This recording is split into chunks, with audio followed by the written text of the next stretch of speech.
ဒီလောက်ကန်ကောင်းတဲ့ယုံမျိုးတစ်ခါမှမမြင်ဘူးကြသေးဘူးတိုက်တိုက်ဆိုင်ဆိုင်ပါပဲနားခိုဖို့နေရာရှာရင်းနဲ့မုံလောက်နေအကြီးကြီးတူကိုတွားတွေ့တာယုံကလေးကတော့ပျော်လွန်းလို့ချက်ချင်းပဲမြေချင်းတူပြီးစားတော့တာပေါ့ဒါပေမဲ့အဲ့ဒီနေရာကဘီလူကြီးရဲ့ဟင်းသီးဟင်းရွက်ဆိုင်ခင်းဆိုတာ तू မသိရှာဘူးယုံကလေးကမုံလောက်နေထဲမှာအားရပါရတူးဆွနေတဲ့အချိန်မှာပဲ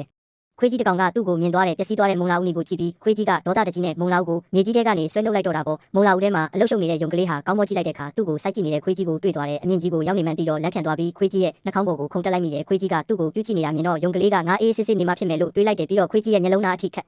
တီတီလျှောက်သွားပြီး၆တဲ့အနေနဲ့လက်တီးတွေပါပြလိုက်သေးတယ်ခွေးကြီးကလည်းဒေါသထွက်ပြီးယုံကလေးကိုပိတ်ရိုက်ဖို့လက်ကိုမြှောက်လိုက်တာပေါ့ဒါပေမဲ့မမျှော်လင့်ပဲခွေးကြီးကယုံကလေးကိုမထိပဲသူ့မျက်လုံးသူပြန်ထိုးမိသွားတယ်လဲလာတဲ့ယုံကလေးကတော့ခွေးကြီးရဲ့နေရွက်ထဲကိုပြေးဝင်သွားပြီးအဲ့ဒီကနေတဆင်မျက်လုံးစီရောက်သွားပြန်တယ်ပြီးတော့ခွေးကြီးအနာရအောင်ဆိုပြီးမျက်တောင်ကိုလိုက်ကတစ်ခုလိုဆွဲချပိတ်ပေးလိုက်သေးတယ်ခွေးကြီးမျက်စိလည်းနေတော့ယုံကလေးကအသားလေးလွတ်အောင်ပြေးတာပေါ့ခွ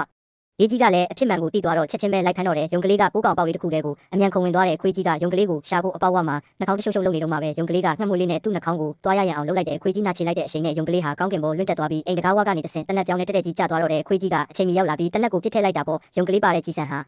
ပန်းတီတစ်လုံးထဲကိုစိုက်ဝင်သွားတယ်ခွေးကြီးကလည်းအဲ့ဒီပန်းတီကိုကောက်စားပစ်လိုက်ရောဒါပေမဲ့ခွေးကြီးကစားတောက်ပြီးလို့တွားကြထိုးနေတော့ယုံကလေးကတွားကြထိုးတဲ့နဲ့အတူဘွားခနဲ့ထွက်လာတယ်ပြီးတော့ခွေးကြီးရဲ့အမွှေးရကြတဲ့ငုတ်ရှိုးဝင်သွားပြန်ရောခွေးကြီးကထက်ရိုက်ဖို့ပြင်လိုက်ပေမဲ့ရုတ်တရက်ကြီးလူကပြုတ်ခွေသွားတယ်ဘာလို့လဲဆိုတော့ယုံကလေးကသူ့ကိုအနှိပ်ပေးနေလို့လေခွေးကြီးကတော့စိန်တွေ့နေတာပေါ့ခွေးကြီးစိန်ခံလို့အကောင်းဆုံးအချိန်မှာပဲယုံကလေးကတခါထပ်ပြေးပြန်တယ်ခွေးကြီးကချက်ချင်းပြန်လိုက်တော့ယုံကလေးကလှည့်ပတ်ပြီးညပြောလိုက်တယ်ရှေ့မှာဒီထက်ကောင်းတဲ့အနှအိတ်ခမ်းရှိသေးတယ်တဲ့အဲ့ဒီလိုနဲ့ပဲလေလုံးနဲ့ယုံကလေးဟာခွေးကြီးကိုအပိုင်နိုင်ထက်ထုတ်နိုင်ခဲ့ပါတော့တယ်